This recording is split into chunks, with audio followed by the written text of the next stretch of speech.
जय श्री राम भक्तों ब्रह्मा पुराण की जय। मैं 2 दिन वीडियो नहीं बना सका क्योंकि परसों शनिदेव का जन्मदिन था और हमने शनिदेव का अखंड जाप करा है विश्व कल्याण के लिए। कल और परसों और कल तक जाप करा, इसी मारे में वीडियो नहीं बना सका। अब आज हम शुरू करते हैं ब्रह्मा पुराण। अनंत वासुदेव की महिमा तथा पुरुषोत्तम क्षेत्र के महत्वमय का उपसंहार। मुनि बोले, देव भगवान की यह कथा सुनने से हमें तृप्ति नहीं होती। आप पुनः परम गोपनीय रहस्य का वर्णन कीजिए। अनंत वासुदेव की महिमा का आपने भली भांति वर्णन नहीं किया, अब हम उसी को सुनना चाहते हैं। आप विस्तार पूर्वक बतलाइए।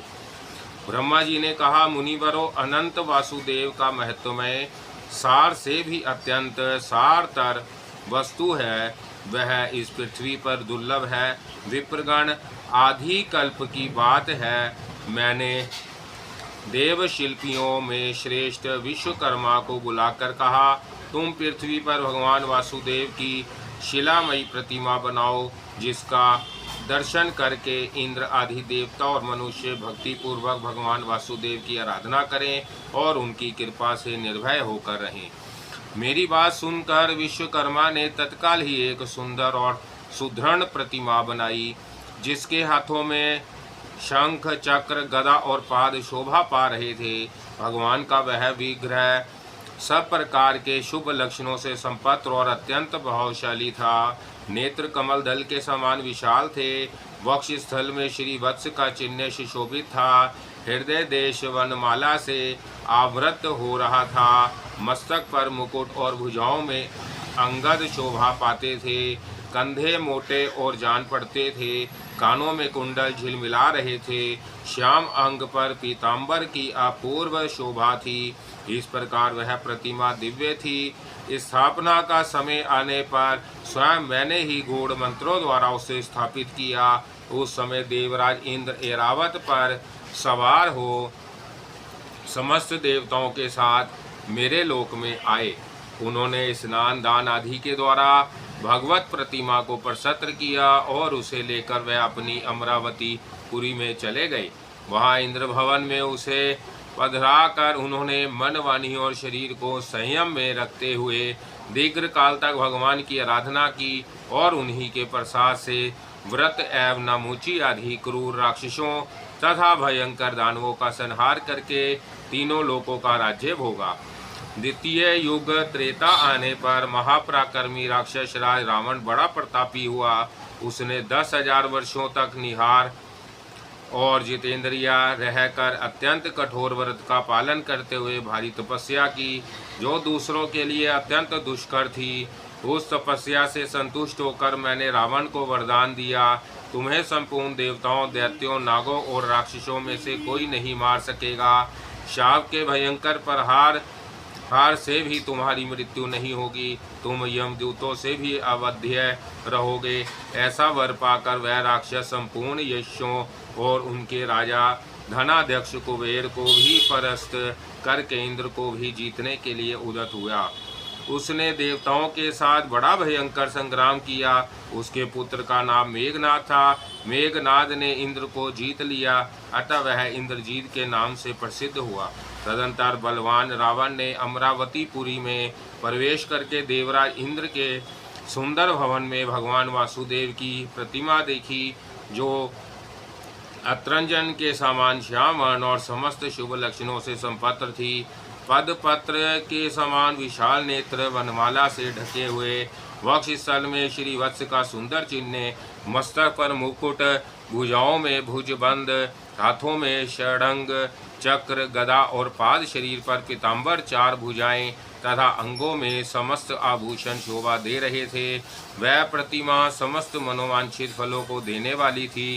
रावण ने यहाँ रखे हुए ढेर के ढेर रत्नों को तो छोड़ दिया और उस सुंदर प्रतिमा को तुरंत ही पुष्पक विमान से लंका में भेज दिया। वहाँ रावण के छोटे भाई धर्मात्मा विभीषण नगराध्यक्ष थे। वह सदा भगवान नारायण के भजन में लगे रहते थे। देवराज की भूमि से आई हुई उस दिव्य प्रतिमा को देखकर उनके शरीर में रोमांच हो आया। उन्हें बड़ा विस्मय हुआ। विभीषण ने प्रसन्न चित्त से मस्तक झुकाकर भगवान को प्रणाम किया और कहा, आज मेरा जन्म सफल हो गया, आज मेरी तपस्या का फल मिल गया। यूँ कहकर धर्मात्मा विभीषण बारंबार भगवान को प्रणाम करके अपने बड़े भाई के पास गए और हाथ जोड़कर बोले, राजन, आप वह प्रतिमा देखकर मुझ पर कृपा कीजिए। मैं उसकी आराधना करके भव सागर से पार होना चाहता हूँ। भाई की बात सुनकर रावण ने कहा, वीर, तुम प्रतिमा ले लो, मैं उसे लेकर क्या करूँगा? मैं तो ब्रह्मा जी की आराधना करके तीनों लोकों पर विजय पा रहा हूँ। विभीषण बड़े बुद्धिमान थे। उन्होंने वह कल्याणमयी प्रतिमा ले ली और उसके द्वारा 108 वर्षों तक भगवान विष्णु की आराधना की। इससे उन्होंने अनिमा आदि 8 सिद्धियों के साथ अजर अमर रहने का वरदान प्राप्त कर लिया। रावण बड़ा पापी और क्रूर राक्षस था। उसने देवता, गंधर्व, किन्नर, लोकपाल, मनुष्य, मुनि और सिद्धों को भी युद्ध में जीतकर उनकी स्त्रियों को हर लिया और लंका नगरी में लाकर रखा। फिर सीता के लिए मोहित होकर उसने उनको भी हर लेने का प्रयत्न किया। श्री राम के सम्मुख जाने में उसे भय होता था, इसलिए मारीच को सुवर्णमय मृग के रूप में भेजकर उन्हें आश्रम से दूर हटा दिया और सीता को अकेली पाकर हर लिया। इसका पता लगने पर लक्ष्मण सहित श्री राम को बड़ा क्रोध हुआ। उन्होंने रावण को मार डालने का निश्चय किया। इस कार्य में सुग्रीव सहायक हुए। सुग्रीव का बाली के साथ वैर था, अतः श्री राम ने बाली को मारकर सुग्रीव को किष्किंधा के राज्य पर अभिषिक्त कर दिया और अंगद को युवराज बनाया। फिर हनुमान, नल, नील, जाम्बन, पनस, गवय, गवाक्ष और पठिन आदि असंख्य महाबली वानरों के साथ कमल नयन श्री राम ने लंका की यात्रा की। उन्होंने समुद्र में पर्वतों की बड़ी बड़ी चट्टान में डालकर पुल बधाया और विशाल सेना के साथ समुद्र को पार किया। रावण ने राक्षसों को साथ लेकर भगवान श्री राम के साथ घोर संग्राम किया। परम पराक्रमी श्री रघुनाथ जी ने मनोहार, प्रहस्त, निकुंभ, कुंभ, नरात्मक, यमांतक, मालाढ़य, माल्यवान, इंद्रजीत, कुंभकर्ण तथा रावण को मारकर विदेह कुमारी सीता को अग्नि परीक्षा द्वारा शुद्ध प्रमाणित किया और विभीषण को राज्य दे भगवान वासुदेव को प्रतिमा को साथ लेकर वह पुष्पक विमान पर आरूढ़ हुए और अनायास ही पूर्व प्रजों द्वारा पालित अध्यायो नगरी में जा पहुँचे। भगवत्सल श्री रघुनाथ जी ने अपने छोटे भाई भरत और शत्रुघ्न को भिन्न राज्यों पर अभिषिक्त किया और स्वयं सम्राट की भांति समस्त भूमंडल के राज्य पर आसीन हुए। उन्होंने अपने पुरातन स्वरूप श्री विष्णु की उस प्रतिमा का आराधन करते हुए समुद्र पर्यंत पृथ्वी पर 11,000 वर्षों तक पालन किया। उसके बाद वह अपने वैष्णव धाम में प्रवेश कर गए। उस समय श्री राम ने वह प्रतिज्ञा समुद्र को दे दी और कहा, अपने जल और रत्नों के साथ तुम इस प्रतिमा की भी रक्षा करना। द्वार आने पर जब जगदीश्वर भगवान विष्णु पृथ्वी की प्रार्थना से कंस आदि का वध करने के लिए बलभद्र जी के साथ वासुदेव जी के कुल में अवतीर्ण हुए, उस समय नदियों के स्वामी समुद्र ने उस परम दुर्लभ पुण्यमय पुरुषोत्तम क्षेत्र में संपूर्ण लोकों का हित करने के लिए उक्त प्रतिमा को प्रकट किया, जो संपूर्ण मनोवांछित फलों को देने वाली थी। तब से उस मुक्तिदायक क्षेत्र में ही देवादिदेव अनंत वासुदेव विराजमान है, जो मनुष्यों की समस्त कामनाएं पूर्ण करने वाले हैं। जो लोग मन, वाणी और क्रिया द्वारा सदा सर्वेश्वर भगवान अनंत वासुदेव की भक्ति पूर्वक शरण लेते हैं, वह परम पद को प्राप्त होते हैं। भगवान अनंत का एक बार दर्शन, भक्ति पूर्वक पूजन और प्रणाम करके मनुष्य राजसूय और अश्वमेध यज्ञों से 10 गुना फल पाता है। वह समस्त भोग सामग्री से संपन्न, छोटी छोटी घाटियों से सुशोभित, सूर्य के समान तेजस्वी और इच्छानुसार चलने वाले विमान से वैकुंठ धाम में जाता है। उस समय दिव्यांगनाएं उसकी सेवा में रहती और गंधर्व उसके यश का गान करते हैं। वह अपने साथ कुल की 21 पीढ़ियों का भी उद्धार कर देता है। मुनिवरों, इस प्रकार मैंने भगवान अनंत के संबंध में कुछ निवेदन किया। कौन ऐसा मनुष्य है जो 100 वर्षों में भी उनके गुणों का वर्णन कर सके। इस प्रकार मनुष्यों को भोग और दो मोक्ष देने वाले परम दुर्लभ पुरुषोत्तम क्षेत्र तथा अनंत वासुदेव के महत्वमय का वर्णन किया गया। पुरुषोत्तम क्षेत्र में षड़क चक्र गधा पाद पीताम्बर धारण करने वाले कमल नयन भगवान श्री विष्णु विराजमान है, जिन्होंने कंस और केशी का संहार किया था। जो लोग वहाँ देव दानव वनिरत श्री कृष्ण बलभद्र और सुभद्रा का दर्शन करते हैं वह धन्य हैं। भगवान श्री कृष्ण तीनों लोकों के स्वामी तथा संपूर्ण अभिष्ट वस्तुओं के दाता हैं। जो सदा उनका ध्यान करते हैं वह निश्चय ही मुक्ति हो जाते हैं। जो सदा श्री कृष्ण में अनुरक्त रहते हैं, रात को सोते समय श्री कृष्ण का चिंतन करते हैं और फिर सोकर उठने के बाद श्री कृष्ण का स्मरण करते हैं, वह शरीर त्यागने के बाद श्री कृष्ण में ही प्रवेश करते हैं। ठीक वैसे ही जैसे मंत्रोच्चारण पूर्वक होम किया हुआ भविष्य अग्नि में लीन हो जाता है। अतः मुनिवरों, मोक्ष की इच्छा रखने वाले पुरुषों को पुरुषोत्तम क्षेत्र में सदा यत्न पूर्वक कमल नयन श्री कृष्ण का दर्शन करना चाहिए। जो मनीषी पुरुष शयन और जागरण काल में श्री कृष्ण बलभद्र तथा सुभद्रा का दर्शन करते हैं वह श्री हरि के धाम में जाते हैं। जो हर समय भक्ति पूर्वक पुरुषोत्तम श्री कृष्ण रोहिणी नंदन बलभद्र और सुभद्रा देवी का दर्शन करते हैं वह भगवान विष्णु के लोक में जाते हैं। जो वर्षा के 4 महीनों में पुरुषोत्तम क्षेत्र के भीतर निवास करते हैं उन्हें सारी पृथ्वी की तीर्थ यात्रा से भी अधिक फल प्राप्त होता है। जो इंद्रियों को जीतकर और क्रोध को वशीभूत करके सदा पुरुषोत्तम क्षेत्र में ही निवास करते हैं वह तपस्या का फल पाते हैं। मनुष्य अन्य तीर्थों में 10,000 वर्षों तक तपस्या करके जो फल पाता है उसे पुरुषोत्तम क्षेत्र में एक ही मास में प्राप्त कर लेता है। तपस्या ब्रह्मचार्य पालन तथा आसक्ति त्याग से जो फल मिलता है उसे मनीषी पुरुष वहाँ सदा ही पाते रहते हैं। सब तीर्थों में स्नान दान करने का जो पुण्य फल बतलाया गया है वह मनीषी पुरुषों को यहाँ सर्वदा प्राप्त होता है। विधि पूर्वक तीर्थ सेवन तथा व्रत और नियमों के पालन से जो फल बनाया कहा गया है उसे वहाँ इंद्रियां संयम पूर्वक पवित्रता से रहने वाला पुरुष प्रतिदिन प्राप्त करता है। नाना प्रकार के यज्ञों से मनुष्य जो फल प्राप्त करता है वह जितेंद्रिया पुरुष को वहाँ प्रतिदिन मिला करता है। जो पुरुषोत्तम क्षेत्र में कल्प वृक्ष के पास जाकर शरीर त्याग करते हैं वह निसंदेह मुक्त हो जाते हैं। जो मानव बिना इच्छा के भी वहाँ प्राण त्याग करता है वह भी दुख से मुक्त हो दुर्लभ मोक्ष प्राप्त कर लेता है। कृमि कीट पतंग आदि तथा पशु पक्षियों की योनि में पड़े हुए जीव भी वहाँ देह त्याग करने पर परम गति को प्राप्त करते हैं। जो मनुष्य एक बार भी श्रद्धा पूर्वक भगवान पुरुषोत्तम का दर्शन कर लेता है वह सहस्त्रों पुरुषों में उत्तम है।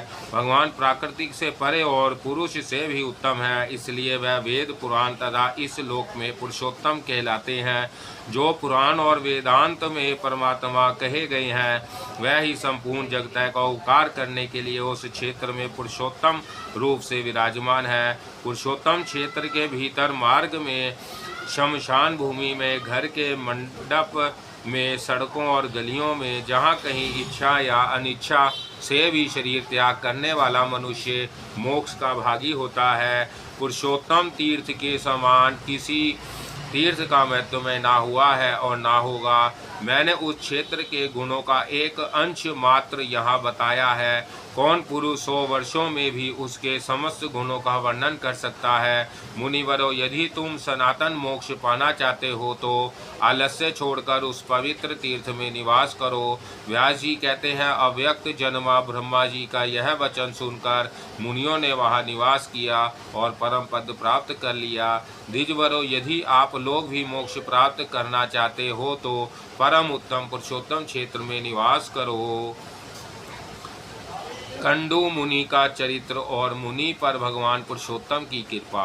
व्यास जी कहते हैं, मुनिवरों, पुरुषोत्तम क्षेत्र संपूर्ण जीवों के लिए सुखदायी है। वह धर्म अर्थ काम और मोक्ष चारों पुरुषार्थों का फल देने वाला है। उस तीर्थ में कंडू नाम के एक महातेजस्वी मुनि रहा करते थे। जो परम धार्मिक, सत्यवादी, पवित्र, जितेंद्रिय और समस्त प्राणियों के हित में तत्पर रहने वाले थे। उन्होंने इंद्रियों को जीतकर क्रोध पर अधिकार प्राप्त कर लिया था। वह वेद वेदांगों के पारंगत विधान थे और भगवान पुरुषोत्तम की आराधना करके उत्तम सिद्धि प्राप्त कर चुके थे। उनके सिवा और भी बहुत से मुनि वहाँ उत्तम व्रत का पालन करते हुए सिद्ध हो चुके हैं। मुनियों ने पूछा, साधु शिरोमणे कंडू कौन थे और उन्होंने किस प्रकार वहाँ परम गति प्राप्त की? हम उनका चरित्र सुनना चाहते हैं, बताइए। व्यास जी बोले, मुनीश्वरों, कंडू मुनि की कथा बड़ी मनोहर है, मैं संक्षेप से ही कहूँगा, सुनो। गौतमी नदी के परम मनोरम एकांत तट पर यहाँ कंद मूल फल समिधा पुष्प और कुश आदि की अधिकता थी। कंडू मुनि का आश्रम था, वहाँ सभी ऋतुओं के फल और फूल सुलभ थे। केलों का उद्यान उस आश्रम की शोभा बढ़ा रहा था। वहाँ कंडू मुनि ने व्रत, उपवास, नियम, स्नान, मौन और संयम आदि के द्वारा बड़ी भारी एवं अत्यंत अद्भुत तपस्या की। वह ग्रीष्म ऋतु में पंचाग्नि का ताप सहते, वर्षा में खुली वेदी पर सोते और हेमंत ऋतु में भीगे वस्त्र धारण करके कठोर तपस्या करते थे।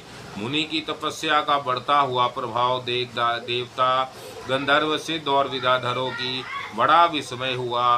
वह कहने लगे, इनका महान धैर्य अद्भुत है, इनकी कठोर तपस्या नितांत आश्चर्यजनक है। उन्हें तपस्या में स्थित देख इंद्रियां सही संपूर्ण देवता उनके भय से व्याकुल हो आपस में परामर्श करने लगे।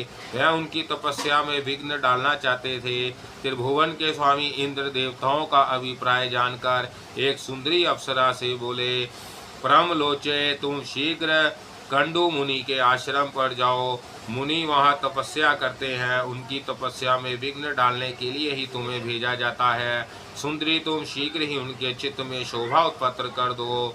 परमलोचा बोली, सुश्रेष्ठ, मैं सदा आपकी आज्ञा का पालन करती हूँ, किंतु उस कार्य में तो मेरे जीवन का ही संदेह है। मैं मुनिवर कंडू से बहुत डरती हूँ। वह ब्रह्मचार्य व्रत के पालन में स्थित है, अत्यंत उग्र है, उनकी तपस्या बहुत तीव्र है। वह अग्नि और सूर्यों के समान तेजस्वी है। मुझे अपनी तपस्या में विघ्न डालने आई हुई जानकर परम तेजस्वी कंडू मुनि कुपित हो उठेंगे और दूसरा शाप दे देंगे। यह सुनकर इंद्र ने कहा, सुंदरी, मैं कामदेव, ऋतुराज, वसंत और दक्षिण समीर को तुम्हारी सहायता में देता हूँ। इन सब के साथ उस स्थान पर जाओ जहाँ वह महामुनि रहते हैं। इंद्र का यह कथन सुनकर मनोहर नेत्रों वाली परमलोचा कामदेव आदि के द्वारा आकाश मार्ग में कंडू मुनि के आश्रम पर गई। वहां पहुंचकर उसने एक बहुत सुंदर वन देखा। तीव्र तपस्या में लगे हुए पाप रहित मुनिवर कंडू भी आश्रम पर ही दिखाई दिए। परमलोचा और कामदेव आदि ने देखा, वह वन नंदन वन के समान रमणीय था। सभी ऋतुओं में विकसित होने वाले सुंदर पुष्प उसकी शोभा बढ़ा रहे थे। नाना प्रकार के पक्षी वृक्षों पर बैठकर अपने श्रवण सुखद कलरवों से उस वन को मुखरित कर रहे थे। अप्सरा ने क्रमशः संपूर्ण वन का निरीक्षण किया। उस परम अद्भुत मनोहर कनन की शोभा देख उसके नेत्र आश्चर्यचकित हो उठे। उसने वायु, कामदेव और वसंत से कहा, अब आप लोग पृथक पृथक मेरी सहायता करें। उन्होंने बहुत अच्छा कहकर स्वीकृति दे दी। तब परमलोचा बोली, अब मैं मुनि के पास जाऊंगी, जो इंद्रिया रूपी अक्षों से जुटे हुए देहधारी, देह रूपी रथ के सारथी बने हुए हैं। उन्हें आज कामवान से आहत करके ऐसी दशा को पहुंचा दूंगी कि मन रूपी वाड डोर उनके काबू में से बाहर हो जाएगी। इस प्रकार उन्हें मैं अयोग्य सारथी सिद्ध कर दिखाऊंगी। यूं कहकर वह उस स्थान की ओर चल दी जहाँ मुनि निवास करते थे। मुनि की तपस्या के प्रभाव से वहाँ के हिंसक जीव भी शांत हो गए थे। नदी के तट पर जहाँ कोयल की मीठी तान सुनाई देती थी, वह ठहर गई। थोड़ी देर तक तो वह खड़ी रही, फिर उसने संगीत छोड़ दिया। इसी समय वसंत ने भी अपना पराक्रम दिखाया। समय नहीं होने पर भी समस्त कानन में मधुर ऋतु की मनोहर शोभा छा गई। कोकिल की काकली से मधुरे की वर्षा होने लगी। मलय वायु मनोहर सुगंध लिए मंद मंद गति से बहने लगी और छोटे बड़े सभी वृक्षों के पवित्र पुष्प धीरे धीरे भूतल पर गिरने लगे। काम ने अपने फूलों का बाण संभाला और मुनि के समीप जाकर उनके मन को विचलित कर दिया। संगीत की मधुर ध्वनि सुनकर मुनि के मन में बड़ा आश्चर्य हुआ। वह काम बाण से अत्यंत पीड़ित हो जहाँ सुंदरी अप्सरा गीत गा रही थी गए। मुनि ने अप्सरा को देखा और अप्सरा ने भी मुनि पर दृष्टिपात किया। उनके नेत्र आश्चर्य से खिल गए, चादर खिलखिला कर गिर पड़ी। मुनि के मन में विकलता छा गई, उसके शरीर में रोमांच हो आया। वह पूछने लगे, सुंदरी तुम कौन हो, किसकी हो? तुम्हारी मुस्कान बड़ी मनोहर है। सुभ्रु तुम मेरे मन को मोहे लेती हो। सुमध्य में अपना सच्चा परिचय दो। ब्रह्मलोचा बोली, मुने मैं आपकी सेविका हूँ और फूल लेने के लिए यहाँ आई हूँ। शीघ्र आज्ञा दीजिए, मैं आपकी क्या सेवा करूँ? अप्सरा की यह बात सुनकर मुनि का धैर्य छूट गया। उन्होंने मोहित होकर उसका हाथ पकड़ लिया और उसे साथ लेकर अपने आश्रम में प्रवेश किया। यह देख कामदेव वायु और वसंत कृत्य हो जैसे आए थे उसी प्रकार स्वर्ग को लौट गए। वहां पहुंचकर उन्होंने इंद्र से प्रमोचना और मुनि की सारी चेष्टा कह सुनाई। सुनकर इंद्र और संपूर्ण देवताओं का चित्त प्रसन्न हो गया। कंडू ने अप्सराओं के साथ आश्रम में प्रवेश करते ही अपना रूप कामदेव के समान मनोहर एवं तरुणा बना लिया। दिव्य वस्त्र और आभूषण धारण कर लिए। देखने में उनकी अवस्था 16 वर्षों की जान पड़ती थी। मुनि की वह शक्ति देखकर ब्रह्मलोचा को बड़ा आश्चर्य हुआ। अहो, इनकी तप शक्ति अद्भुत है। यूँ कहकर वह बहुत प्रसन्न हुई। कंडू मुनि की स्नान, संध्या, जप, होम, स्वाध्याय, देव पूजन, व्रत, उपवास, नियम और ध्यान सब छोड़कर रात दिन उसी के साथ विहार करने लगे। इसी में वह आनंद मानते थे। उनका हृदय कामदेव के वशीभूत हो गया था, अतः वह अपनी तपस्या की हानि नहीं समझ पाते थे। इस प्रकार कंडू मुनि उसके साथ संसारिक विषय भोग में आसक्त हो 100 से कुछ अधिक वर्षों तक मंदराचल की गुफा में पड़े रहे। एक दिन ब्रह्मलोचा ने महाभाग कंडू मुनि से कहा, ब्राह्मण अब मैं स्वर्ग में जाना चाहती हूँ, आप प्रसन्न होकर मुझे जाने की आज्ञा दे। मुनि का मन तो उसी में आसक्त हो रहा था। उसके इस प्रकार पूछने पर वह बोले, कल्याणी कुछ दिन और ठहरो। तब उसने पुनः 100 वर्षों से कुछ अधिक काल तक उन कंडू मुनि के साथ विषय भोगा। तदंतर उसने पुनः जाने की आज्ञा मांगी, किंतु मुनि ने स्वीकार नहीं किया। अतः उसे लगभग 200 वर्ष तक और ठहरना पड़ा। वह जब जब उसने देवलोक में जाने की आज्ञा मांगती तब तब वह उसे यही उत्तर देते, कुछ दिन और ठहरो। ब्रह्मलोचा एक तो मुनि के शाप से डरती थी, दूसरे उसमें दक्षिणा नायिका की स्वाभाविकता उदारता थी, और तीसरे वह प्रणय भंग की पीड़ा को जानती थी, इसलिए मुनि को छोड़ ना सकी। महर्षि काम भोग में आसक्त हो दिन रात उसके साथ रमन करते रहे, किंतु तृप्ति ना हुई।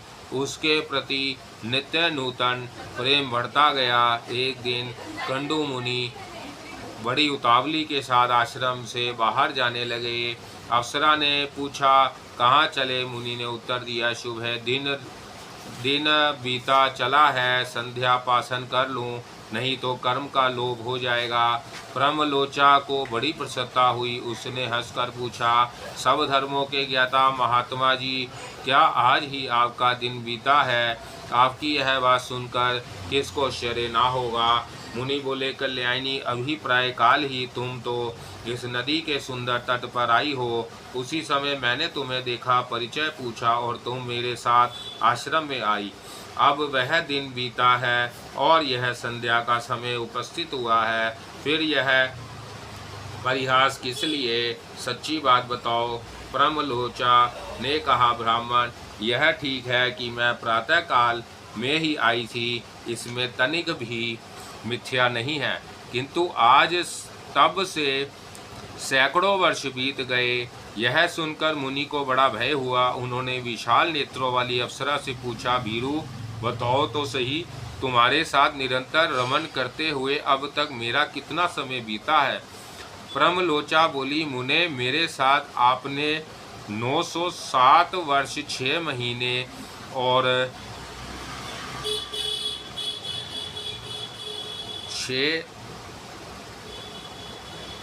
3 दिन बीते हैं। ऋषि ने कहा, शुभे, क्या यह सत्य कहती हो अथवा परिहास की बात है? मुझे तो ऐसा जान पड़ता है कि तुम्हारे साथ एक ही दिन रहा हूँ। प्रमलोचा बोली, ब्राह्मण, आपके समीप में झूठ कैसे बोलूँगी, विशेषतः ऐसे अवसर पर जबकि आप धर्म मार्ग का अनुसरण करते हुए पूछ रहे हैं। अप्सरा की यह बात सुनकर मुनि को बड़ा कष्ट हुआ। वह स्वयं ही अपनी निंदा करते हुए बोले, हाय, मुझ दुराचारी को धिक्कार है। हाय, मेरी तपस्या नष्ट हो गई। ब्रह्मावेताओं का जो धन है वह चला गया और मेरा विवेक भी छीन गया। जान पड़ता है मनुष्यों को मोह में डालने के लिए ही किसी ने युवती नारी की सृष्टि की है। मुझे तो अपने मन को जीतकर सुधा, पिपासा, राग, देश और जरा मृत्यु इन छहों उर्मियों से अतीत पर ब्रह्मा का ज्ञान प्राप्त करना चाहिए। इसके विपरीत जिसने मेरी ऐसी दुर्गति की है उस काम रूपी महान ग्रह को धिक्कार है। यह काम नरक ग्राम में ले जाने वाला मार्ग है। इसने आज मेरे संपूर्ण वेदों के स्वाध्याय व्रत और समस्त साधनों पर पानी फेर दिया। इस प्रकार स्वयं ही अपनी निंदा करके वह धर्म के ज्ञाता मुनि पास ही बैठी हुई उस अप्सरा से बोले, पापिनी, तेरी जहाँ इच्छा हो चली जा। तुझे जो करना था उसे तूने पूरा कर लिया। मैं तुझे अपने क्रोध को प्रचंड आग से जो भस्म नहीं करता, इसमें कारण है सत्पुरुषों की मैत्री 7 पग एक साथ चलने से ही हो जाती है। मैं तो तेरे साथ चिरकाल तक निवास कर चुका हूँ, अथवा तेरा क्या दोष है? तेरी क्या हानि करूँ? सारा दोष तो मेरा ही है, क्योंकि मैं ही ऐसा अजितेंद्रिया निकला। तू तो इंद्र का प्रिय करने के लिए आई थी और मेरी तपस्या का सत्यानाश कर चुकी। अपने कटाक्ष के महामोहमय मंत्र से तूने मुझे घृणित बना दिया। हरि, अब जा चली जा। इस प्रकार मुनिवर कंडू ने जब क्रोध पूर्वक उसे फटकारा, तब वह कांपती हुई आश्रम से बाहर निकली और आकाश मार्ग से जाने लगी। उसके अंग अंग से पसीने की बूंदें निकल रही थी और वह वृक्षों के पल्लवों से उसे पहुँचती जाती थी। ऋषि ने उसके उदर में जो गर्भ स्थापित किया था वह पसीने के रूप में ही बाहर निकल गया। वृक्षों ने उन सवेद बिंदुओं को ग्रहण किया और वायु ने इन सब को एकत्रित करके एक गर्भ का रूप दिया। फिर चंद्रमा ने अपनी अमृतमयी किरणों से उस गर्भ को धीरे धीरे पुष्ट किया। उससे मरीषा नाम की कन्या उत्पन्न हुई, जो वृक्षों की पुत्री कहलाई। उसके नेत्र बड़े मनोहर थे। वही प्रचेतसों की पत्नी और दक्ष की जननी हुई। इधर महर्षि कंडू तपस्याशीन होने पर श्री विष्णु के निवास स्थान पुरुषोत्तम क्षेत्र को गए। वहाँ संपूर्ण देवताओं से सुशोभित श्री हरि का दर्शन किया। ब्राह्मण आदि चारों वर्ण और आश्रमों के लोग भगवान की सेवा में उपस्थित थे। पुरुषोत्तम क्षेत्र और भगवान पुरुषोत्तम का दर्शन करके मुनि ने अपने को कृतकृत्य माना और वहाँ अपनी दोनों बाहें ऊपर उठाकर एकाग्रचित्त से ब्रह्मा पर स्तोत्र का जप करते हुए वह भगवान की आराधना करने लगे। मुनि बोले, व्यास जी, हम परम कल्याणमय ब्रह्मा पर स्तोत्र को श्रवण करना चाहते हैं, जिसका जप करते हुए कंडू मुनि ने भगवान विष्णु की आराधना की थी। व्यास जी ने कहा, भगवान विष्णु सबके परम पार हैं। वह अपार भवसागर से पार उतारने वाले पर शब्द वाच्य आकाश आदि पंच महाभूतों से परे और परमात्मा स्वरूप है। वेदों की भी पहुँचने से परे होने के कारण उन्हें पर ब्रह्मा कहते हैं। वह दूसरों के लिए पार स्वरूप है। उन्हें पाकर सब प्राणी सदा के लिए पार हो जाते हैं। वह पर के भी पर, इंद्रिया मन आदि के भी अगोचर हैं, सबके पालक और सबकी कामनाओं को पूर्ण करने वाले हैं। वह कारण में स्थित होते हुए भी स्वयं ही कारण रूप है, कारण के भी कारण है, परम कारण भूत प्राकृतिक के कारण भी वह ही है, कार्यों में भी उन्हीं की स्थिति है। इस प्रकार कर्म और कर्ता आदि अनेक रूप धारण करके वह संपूर्ण विश्व की रक्षा करते हैं। ब्रह्मा ही प्रभु हैं, ब्रह्मा ही सर्वस्वरूप है, ब्रह्मा ही प्रजापति तथा अपनी महिमा से कभी च्युत ना होने वाला है। वह ब्रह्मा अविनाशी नित्य और अजन्मा है। वही क्षय आदि संपूर्ण विकारों के संपर्क से रहित भगवान विष्णु है। वह भगवान पुरुषोत्तम ही अविनाशी अजन्मा एवं नित्य ब्रह्मा है। उनके प्रभाव से मेरे राग आदि समस्त दोष नष्ट हो जाए। मुनि के उस ब्रह्मा पार स्तोत्र का जप सुनकर और उनकी सुदृढ़ पराभक्ति को जानकर भक्त वत्सल भगवान पुरुषोत्तम बड़े प्रसन्न हुए और उनके पास जाकर बोले, मुने, तुम्हारे मन में जो अभिलाषा हो उसे कहो, मैं तुम्हें वर देने के लिए आया हूँ। सुव्रते, तुम कोई वर मांगो। देवादिदेव भगवान चक्रपाणि के यह वचन सुनकर मुनि ने सहसा आंखें खोल दी और देखा भगवान सामने खड़े हैं। उनका श्री अंग किसी के फूल की भांति श्याम है, नेत्र पद पत्र के समान विशाल है, हाथों में शंख चक्र और गदा शोभा पाते हैं, माथे पर मुकुट और भुजाओं में भुजबंद सुशोभित है, चार भुजाएं हैं, अंग अंग से उदारता टपकती है, सुंदर शरीर पर पीताम्बर शोभा दे रहा है, श्रीवत्स चिन्ह से युक्त वक्ष स्थल वनमाला से विभूषित है, श्री हरि समस्त शुभ लक्षणों से युक्त दिखाई देते हैं। उनके अंगों में सब प्रकार के रत्नमय आभूषण शोभा पाते हैं। श्री अंग में दिव्य चंदन लगा है और दिव्य हार उनकी शोभा बढ़ा रहा है। इस प्रकार भगवान की झांकी देखकर कंडू मुनि के शरीर में रोमांच हो आया। उन्होंने दंड की भांति पृथ्वी पर गिरकर स्पष्टांग प्रणाम किया और कहा, आज मेरा जन्म सफल हुआ, आज मेरी तपस्या का फल मिल गया। यो कहकर मुनि ने भगवान की स्तुति आरंभ की। कंडू बोले, नारायण हरे कृष्ण, श्री वत्सांग जगतपते, जगत बीज जगदाम जगत साक्षिणी, आपको नमस्कार है। अव्यक्त विष्णु, आप ही सबकी उत्पत्ति के कारण हैं। प्रकृति और पुरुष दोनों से उत्तम होने के कारण आपको पुरुषोत्तम कहते हैं। कमल नयन गोविंद जगन्नाथ, आपको नमस्कार है। आ हिरण्या गर्भ लक्ष्मीपति पद्मनाभ और सनातन पुरुष हैं। जहाँ पृथ्वी आपके गर्भ में है, आप ध्रुव और ईश्वर हैं। हरिकेश, आपको नमस्कार है। आप अनादि अनंत और अजय है। विजय पुरुषों में श्रेष्ठ आपकी जय हो। श्री कृष्ण, आप अजीत और अखंड है। श्रीनिवास, आपको नमस्कार है। आप ही बादल और धूम, वर्षा और गर्मी करने वाले हैं। आपका पार पाना कठिन है। आप बड़ी कठिनाई से प्राप्त होते हैं। दुख और पीड़ाओं का नाश करने वाले हरे, जल में शयन करने वाले नारायण, आपको नमस्कार है। अव्यक्त परमेश्वर, आप संपूर्ण भूतों के पालक और ईश्वर हैं। भौतिक तत्वों से आप सभी शुद्ध होने वाले नहीं हैं। संपूर्ण प्राणी आप में ही निवास करते हैं। आप सब भूतों के आत्मा, संपूर्ण भूत आपके घर में स्थित हैं। आपको नमस्कार है। आप यज्ञ यजवा, यज्ञधर, यज्ञदाता और अभय देने वाले हैं। यज्ञ आपके घर में स्थित है। आपका श्री अंग सुवर्ण के समान कांतिमान है। पक्षी घर, आपको नमस्कार है। आप क्षेत्रज्ञ, क्षेत्रपालक, क्षेत्रीय, क्षेत्रहंता, क्षेत्रकर्ता, जितेंद्रिया, क्षेत्रात्मा, क्षेत्र रहित और क्षेत्र के स्पष्टा है, आपको नमस्कार है।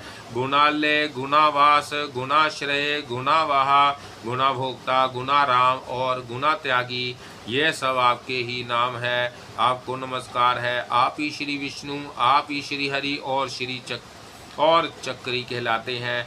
आप ही श्री विष्णु और आप ही जनार्दन हैं। आप ही वष्टाकार कहे गए हैं। भूत भविष्य और वर्तमान प्रभु भी आप ही हैं। आप भूतों के उत्पादक और अव्यक्त हैं। आपकी उत्पत्ति के कारण होने से आप भव कहलाते हैं। आप संपूर्ण प्राणियों के भरण पोषण करने वाले हैं। आप ही भूत भावन देवता हैं। आपको अजन्मा और ईश्वर कहते हैं। आप विश्वकर्मा है, श्री विष्णु, शंभु और वृषभ की आकृति धारण करने वाले आप ही शंकर, आप ही शुक्राचार्य, आप ही सत्य, आप ही तप और आप ही जनलोक हैं। आप विश्व विजेता, कल्याणमय, शरणागत पालक, अविनाशी, शंभु,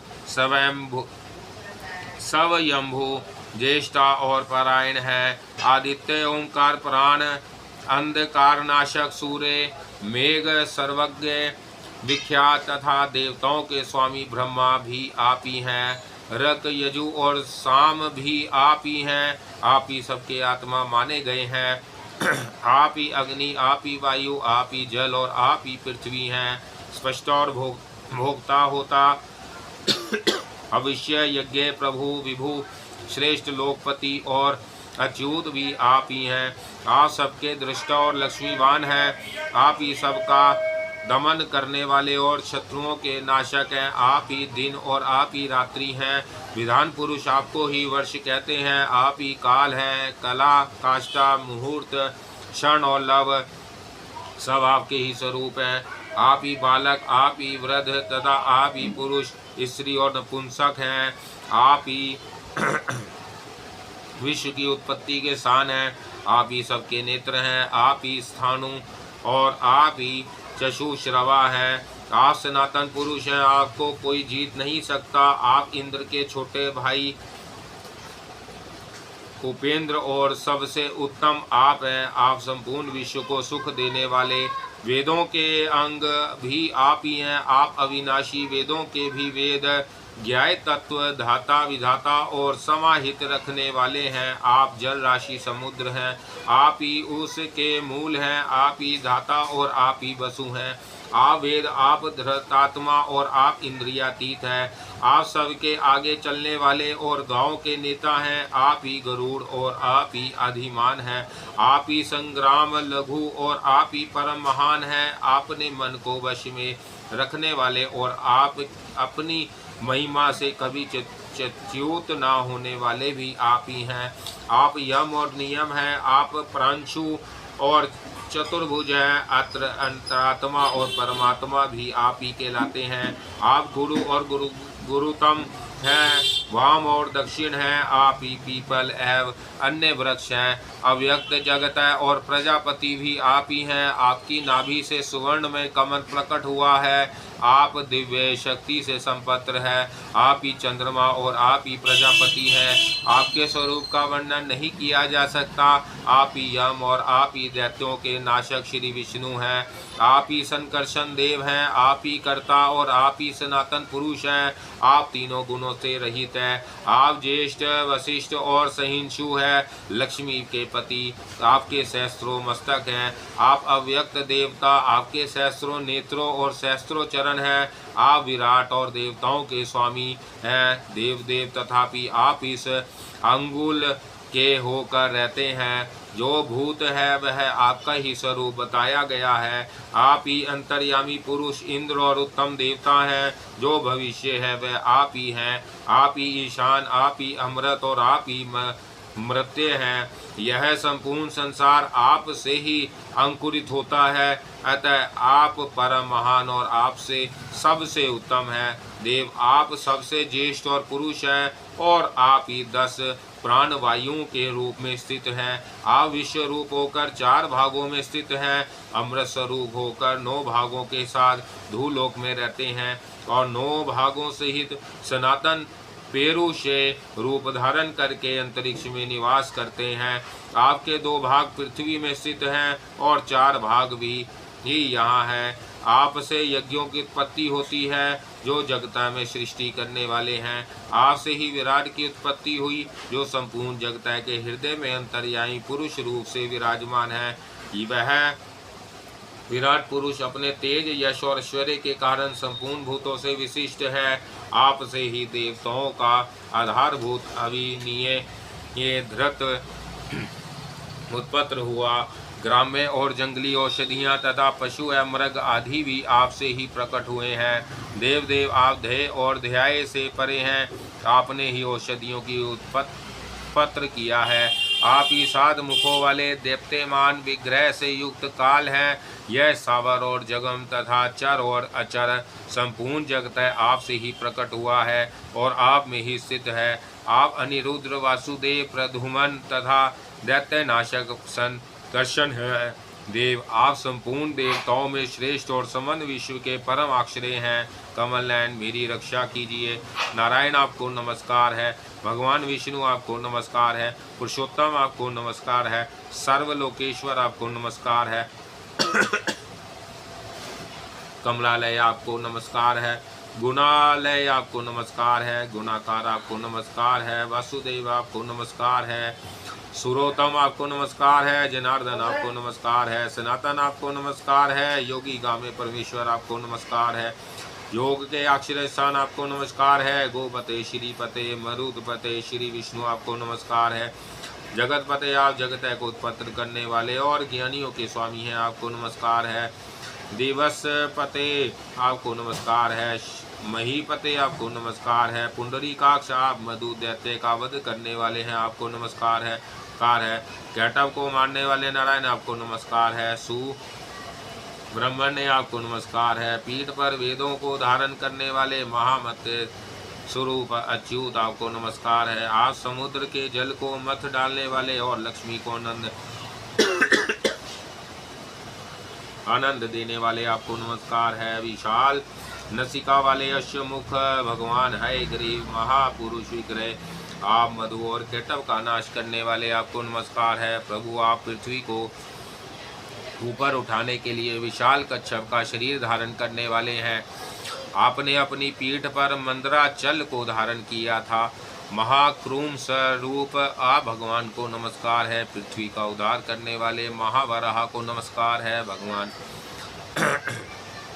आपने ही पहल वराह रूप धारण किया था, अतः आप आदि वराह कहलाते हैं। आप विश्व रूप और विधाता हैं आपको नमस्कार है। आप अनंत सूक्ष्म मुख श्रेष्ठ परमाणु स्वरूप तथा योगी काम्य हैं आपको नमस्कार है। जो परम कारण प्राकृतिक के भी कारण है योगीश्वर मंडल के आश्रय स्थान है, जिनके स्वरूप का ज्ञान होना अत्यंत कठिन है। जो क्षीर सागर के भीतर निवास करने वाले महान सर्प शेषनाग की सुंदर शैया पर शयन करते हैं तथा जिनके कानों में सुवर्ण एवं रत्नों के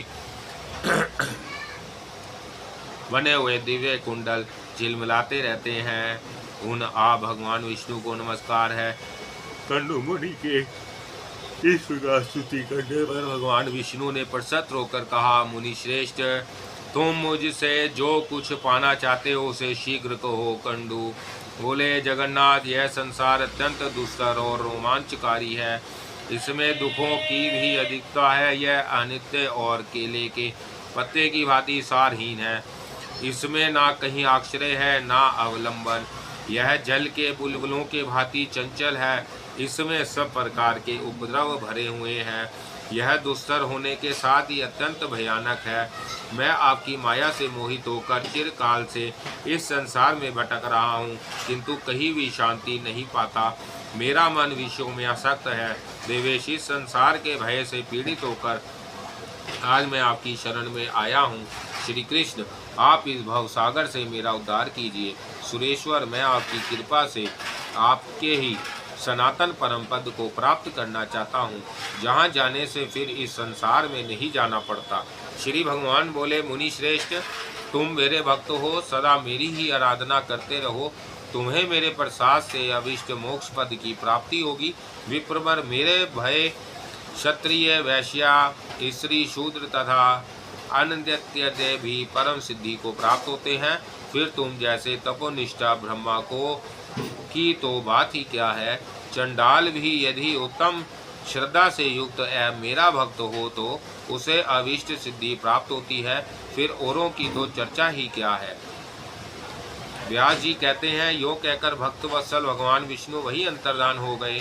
उनके चले जाने पर मुनिवर कंडु बहुत प्रसन्न हुए और समस्त कामनाओं को त्याग करके स्वस्थ चित्त हो गए। समस्त इंद्रियों को वश में करके ममता और अहंकार से रहित हो एकाग्र चित्त से भगवान पुरुषोत्तम का ध्यान करने लगे। भगवान के निर्लेप, निर्गुण, शांत और सन्मात्र स्वरूप का चिंतन करते हुए उन्होंने दुर्लभ मोक्ष प्राप्त कर लिया। जो महात्मा कंडू की कथा को पढ़ता अथवा सुनता है वह सब पापों से मुक्त हो स्वर्ग लोक में जाता है।